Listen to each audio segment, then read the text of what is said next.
சஞ்சு என்ன செய்றீங்க? வா அம்மா மடி வா. ஓடி ஓடி ஓடி ஓடி ஓடி.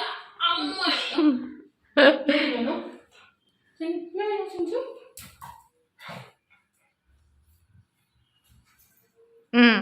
ஹாய். ஹாய்ப்பா. இன்னைக்கு வந்து நான் ரொம்ப முக்கியமான ஒரு விஷயத்தை பத்தி பேச போறேன். அது என்னன்னா எங்களுக்கு முக்கியம், நீங்களும் அதை முக்கியமா நினைங்க. ஒரு 1 month முன்னாடி வந்து எங்க வீட்டு வாசல்ல ஒரே தெருநாய்ங்க சத்தம் ரொம்ப அதிகமா இருந்தது.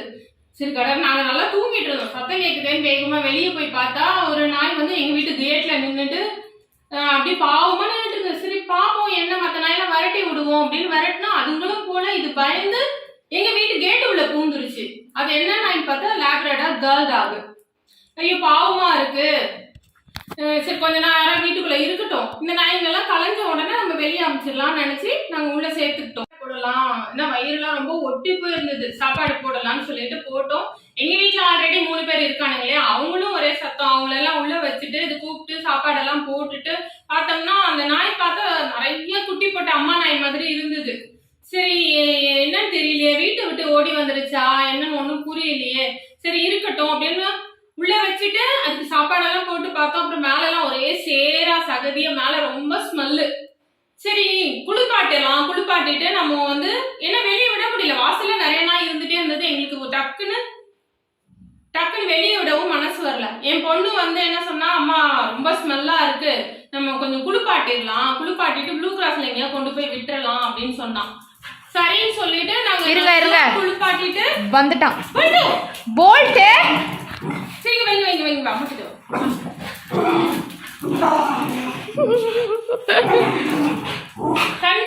சண்டை போடக்கூடாது. சரி சஞ்சோ சரி இருக்கட்டும். என் பொண்ணு என்ன பண்ணா, எந்த அசிங்கமும் பார்க்கல. ஐயோ பாவம் நம்ம குளிப்பாட்டோம், நல்லா குளிப்பாட்டி விட்டோம்னா நமக்கு பாசம் வேற வந்துருச்சு.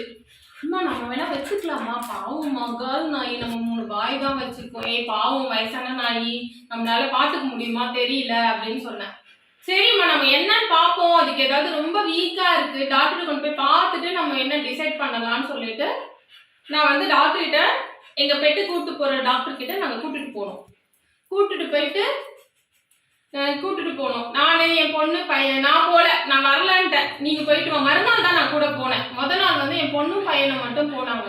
அவங்க போயிட்டு நிறைய டெஸ்ட் எல்லாம் எடுக்கணும், அது பேர் ஒண்ணு சொன்னாங்க. என்னமா சொன்னாங்க? பிளட் டெஸ்ட் எடுத்தோம். இல்ல அந்த நாயை வந்து அவங்க என்ன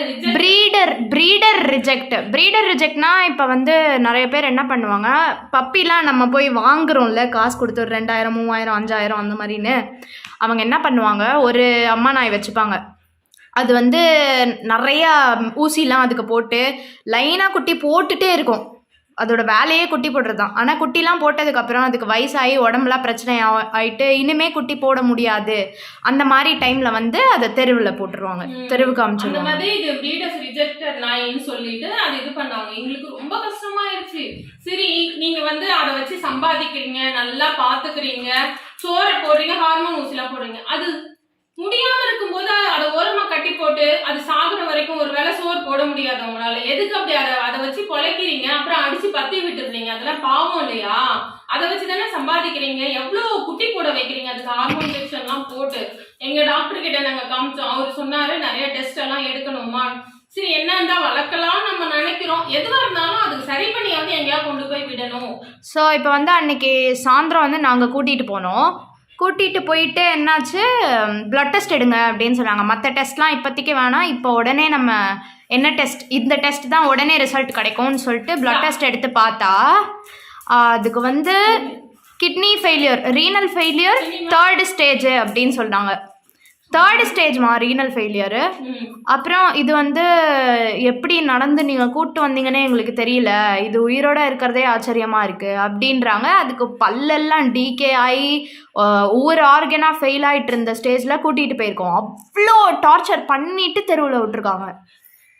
எங்களுக்கு ரொம்ப என் பையனும் பொண்ணு ஃபோன் பண்றாங்க, அம்மா இந்த மாதிரி எல்லாம் சொல்றாங்க, அதுக்கு வந்து கிட்னி இதுவாயிருச்சா, நிறைய ப்ராப்ளம் இருக்காம், இது எப்படி உங்க வீட்டுக்கு வந்து ஒரு நாள் இருந்தது. ஆனா நம்ம நோட்டீஸ் பண்ணோம்ல, வீட்டுக்கு வந்ததுல இருந்து அது யூரினே போல. நாங்க தண்ணி வைக்கிறோம், சுத்தி கூட்டிட்டு போறோம், ரொம்ப இது பண்றோம்.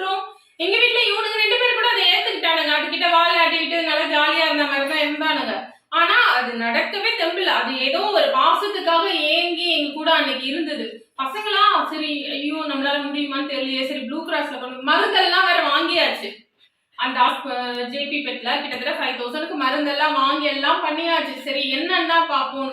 எப்படிங்க வளர்த்த 2வது நாளே அதை வந்து அது இறந்துரும், அதை எப்படி நீங்க 2வது நாளே இல்ல முதல் நாளே அவங்க டாக்டர் சொன்னாங்க 3 நாள் இருந்துச்சுன்னா திருப்பி கூட்டிட்டு வாங்கன்னு சொன்னாங்க. எங்களுக்கு அவ்வளவுதான். என்ன வேணும்னா மேப்பேரி கொண்டு போய் அட்மிஷன் போடுங்க, ஒரு 3 நாள் பாத்துக்கோங்க, அதுக்குள்ள அது இறந்துரும் அப்படின்ற மாதிரி சொன்னாங்க. இல்ல என் பொண்ணு பையனும் ஐயோ தான் என் பையன் வந்து முதல்ல அம்மா ஏமா இந்த மாதிரி நாயெல்லாம் சும்மா ஆல்ரெடி 3 பேர் வளர்க்குறோம், இதெல்லாம் வேற வளர்க்குறீங்களா, நம்ம கொஞ்சம் புலம்புனா. ஆனா என்னன்னா அவனுக்கு ஓவர் பாசம், வீட்டுக்குள்ள ஒண்ணு வந்துட்டு அது வெளியே விடக்கூடாதுன்றது. ஆனா இந்த நோய் வந்தோம்னா அந்த நோயோட சக்தி எங்களால தாங்க முடியாது. ஐயோ பாவம் நினைக்கும். ஒரு நாள் எல்லாம் நாங்க அழுதோம் அவ்வளோ அழுதோம். அவ்வளோ அழகா அந்த குழந்தை என்ன சொல்றது குழந்தை மாதிரி இருந்தது. அது நாங்க அது ரூம்ல பெட் எல்லாம் போட்டு எல்லாம் பண்ணிச்சு. டாக்டர் இப்படி சொன்ன உடனே என்ன பண்றது, சரி ப்ளூ கிராஸ்ல அது இப்ப சாதாரண கண்டிஷன்ல இருந்திருந்தா 13 வயசு 14 வயசு இருந்திருக்கும். 8 வயசுலயே எங்க கூடயே நாங்க வளர்த்துருக்கோம். அது எப்படியா இருந்தாலும். ஆனா இந்த ப்ராப்ளம் வந்து 3 நாள்ல இறந்துரும் சொல்லிட்டதுக்கு அப்புறம் நாங்க என்ன பண்றது. அதனால சரி என்ன பாப்போம் அப்படின்னு பெசன் நகர் சில இடத்துல எல்லாம் சொன்னாங்க அங்கெல்லாம் ட்ரை பண்ணுங்க அவங்க எடுத்துக்குவாங்க. எல்லாருமே சரி இந்த ப்ராப்ளம்னா எங்களால எடுத்துக்க முடியாதுன்ற மாதிரி சொல்லிட்டாங்க. எங்க வீட்டுல நாய் இல்லைன்னா நான் ட்ரீட்மெண்ட் கொடுத்து கூட நான் பார்ப்பேன். ஆனா வளர்க்க ஒரு 3 நாளே உயிர் போகும்னு சொன்னா நாங்க எப்படி வளர்க்க முடியும். அந்த இதை வந்து என் பசங்களால தாங்கவே முடியாது. எல்லாரும் ஒரே அழுக. சரி மழையோட அதுங்களும் அங்க விடலாமா இங்க விடலாமான்னு தேடிட்டு நைட்டு வீட்டுக்கு கூட்டு வந்துருச்சு. எங்க வீட்டுக்கு வந்தது சாப்பிட்டது பாத்ரூமே போல. அப்புறம் என்ன ஃப்ரெண்டு கிட்ட கேட்டோம், நீங்க வந்து உண்மையான நலவரத்தை சொல்லி நேர ப்ளூ கிராஸ்ல கொண்டு போங்கன்னா அப்புறம் நானு என் பொண்ணு என்னோட ஹஸ்பண்டு என் பொண்ணு நாங்க 3 பேரும் கொண்டு போயிட்டு ப்ளூ கிராஸ்ல பேசணும் அதெல்லாம் முடியாதுங்க அப்படின்னு சொன்னாங்க. இல்ல நீங்க இன்னொருத்தவங்க சொன்னாங்க அங்க போய் பாருங்க ப்ளூ கிராஸ்லயே 2 இருக்கு. பெசன் நகர்ல கேட்டோமா, அது பெசன் மெமோரியல் அங்க முடியாதுன்னு சொல்லிட்டாங்க. ப்ளூ கிராஸ் மாதிரி எங்க வீட்டு வாசல்ல வந்துருச்சு. என்ன உண்மையோ அதை சொன்னோம்.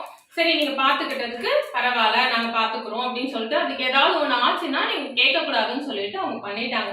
இதுல வந்து நான் ப்ளூ கிராஸ்க்கு தான் ரொம்ப நன்றி சொல்லணும். நிறைய பேர் வந்து உங்களால முடியலன்னா இந்த மாதிரி ஒரு இடத்துலயாவது சேர்த்துட்டு நிம்மதியா இருங்க. கண்ணால பாத்துட்டு எக்கேடுனா கெட்டு போகுது நம்ம திரும்ப கூடாது. எனக்கு என்னடா சாமி போய்கிட்டு இருக்காதீங்க, கொஞ்சம் பாருங்க. அதனால பெரிய தப்பாயிர போகுது. எங்களுக்கு என்னன்னா அது அட்லீஸ்ட் உயிரோட இருக்கிற வரைக்கும் ஒரு இருக்கிறதுக்கு ஒரு இடமும் சாப்பிட்றதுக்கு சாப்பாடும் இருக்கணும் அப்படின்னு தான் நினைச்சோம். ஆனா அதை தாங்கிக்கிற இமோஷனல் இது வந்து நம்ம கிட்ட இல்லை. அதனாலதான் எடுத்துட்டு போய் விட்டது.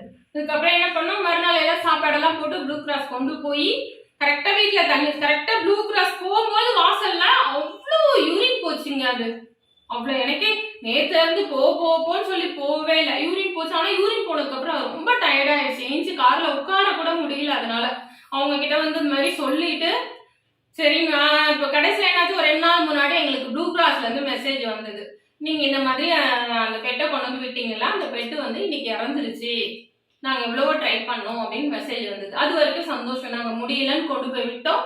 அவங்க பாத்துக்கிட்டாங்க.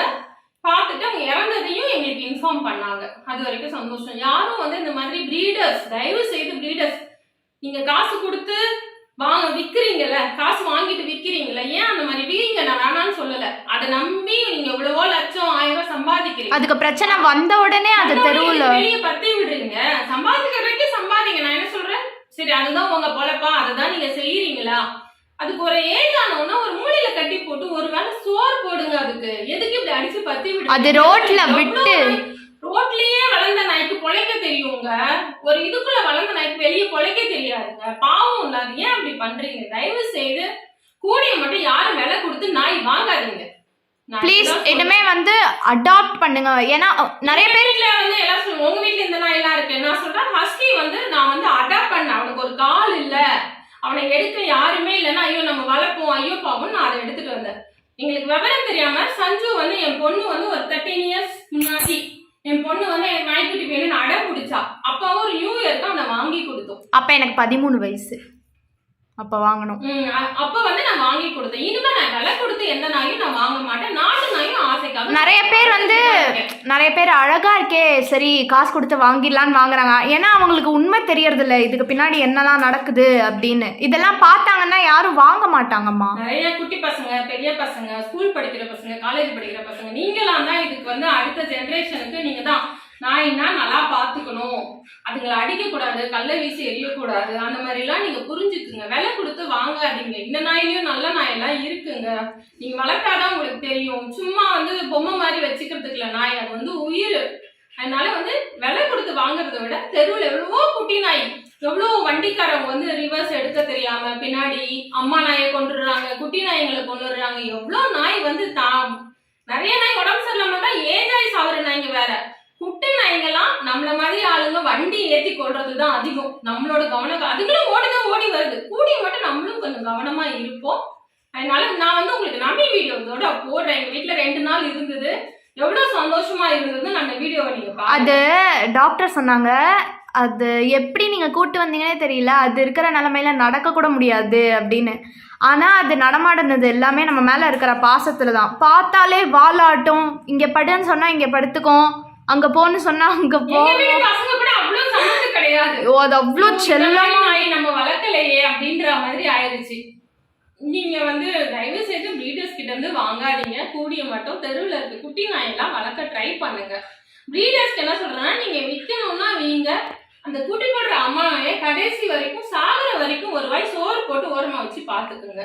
எனக்கு ஆச்சரியம் என்னன்னா, இப்போ அதை அவ்வளோ டார்ச்சர் பண்ணியிருக்காங்க அந்த ப்ரீடர்ஸு. ஆனாலும் இன்னும் மனுஷங்க மேலே நம்பிக்கையோடு எங்களை பார்த்துட்டு வாலாட்டிட்டு கொஞ்சிட்டு ஒரு நாள் இருந்ததுக்கே எங்கள் வீட்டில் ஒரு ஆள் மாதிரி ஆயிடுச்சு. அது இல்லாமல் இப்போ நாங்கள் எங்கள் அம்மாவோட ஸ்க்ரீன் சேவர் கூட அதுதான். அதை நினச்சி டெய்லி வந்து அந்த கேர்ள் நாயா எங்கள் வீட்டில் வந்து இப்போ அது வந்து ஒரு குட்டி தெய்வம் தேவதை மாதிரி வந்துட்டு போயிடுச்சு. இப்போ வந்து அந்த தேவதை எங்க கூட இருக்குது. என்னடா பைத்தியக்கார மாதிரி பேசுறாங்கன்னு நினைக்காதீங்க. உங்களுக்கு பைத்தியக்காரத்தனமா இருக்கலாம், எங்களுக்கு அது ஒரு பெரிய நம்பிக்கை. ப்ளூ கிராஸ்ல வந்து நாங்க அதுக்கு பேர் வச்சோம். அது பேர் வந்து நமி. நமி நமி எனக்கு ரொம்ப பிடிச்சிருந்தது. நமின்னு கூப்பிட்டா அதுவும் பார்க்க ஆரம்பிச்சிச்சு. ஏன்னா ஒரு நாள் மார்னிங் வந்தது, அன்னைக்கெல்லாம் இருந்தது, அன்னைக்கு நைட்டும் இருந்தது, மறுநாள் மார்னிங் போயிடுச்சு. அதுக்குள்ள எங்க மனசெல்லாம் அவ்வளோ கொள்ளையடிச்சிருச்சு. நீங்க வந்து தயவு செய்து அடாப்ட் பண்ணுங்க. நீங்க ஒன்றும் இல்லை, உங்களுக்கு தெருல நாய் எல்லாம் வேணா ப்ளூ கிராஸ் போங்க, அவ்வளோ குட்டி நாய் வச்சிருக்காங்க, அழகழகா இருக்குங்க. அதனால வந்து தயவு செய்து அடாப்ட் பண்ணுங்க. உங்களுக்கு நீங்க போய் பாருங்க, பார்த்து ஒரு நிறைய நாயில உங்களுக்கு எது பிடிக்குதோ அதை வந்து வளங்க. கண்டிப்பா உங்க பசங்களுக்கு அது வருது. நீங்க எல்லாம் பசங்க வந்து ஒரு மனசு கஷ்டமா இருக்கு, உங்களுக்கு மனசு கஷ்டமா இருக்கு, பசங்க ஸ்ட்ரெஸ்ஸா இருக்கு, நீங்க எல்லாம் அடிச்சிட்டீங்க, கோவப்பட்டீங்க, ஸ்ட்ரெஸ்ஸா இருந்தா அது கூட விளையாண்டா எல்லாத்தையும் மறந்துட்டு அதுங்க கூட ஜாலியா விளையாடுவாங்க. அதனால வந்து நீங்க தயவு செய்து அடாப்ட் பண்ணி வளங்க, அடாப்ட் பண்ணுங்க. விலை கொடுத்து நாய் வந்து வாங்காதீங்க, அந்த ப்ரீட் அந்த டாக் எல்லாம் வாங்காதீங்க. நீங்க உங்க வண்டி காரு குட்டியானைங்க தாங்க நிறைய குட்டி நாய் மேல வண்டி எடுக்குது. இந்த குட்டியான விட்டுறவங்க காரு எல்லாருமே அதுங்க ஓடி வரும், புரியுது, விபத்துக்களை தவிர்க்க முடியாதது. நம்ம கவனம் குறைவா இல்லாம கொஞ்சம் கவனமா இதெல்லாம் செய்யலாம், உயிர் நம்மளால காப்பாற்றப்படும்.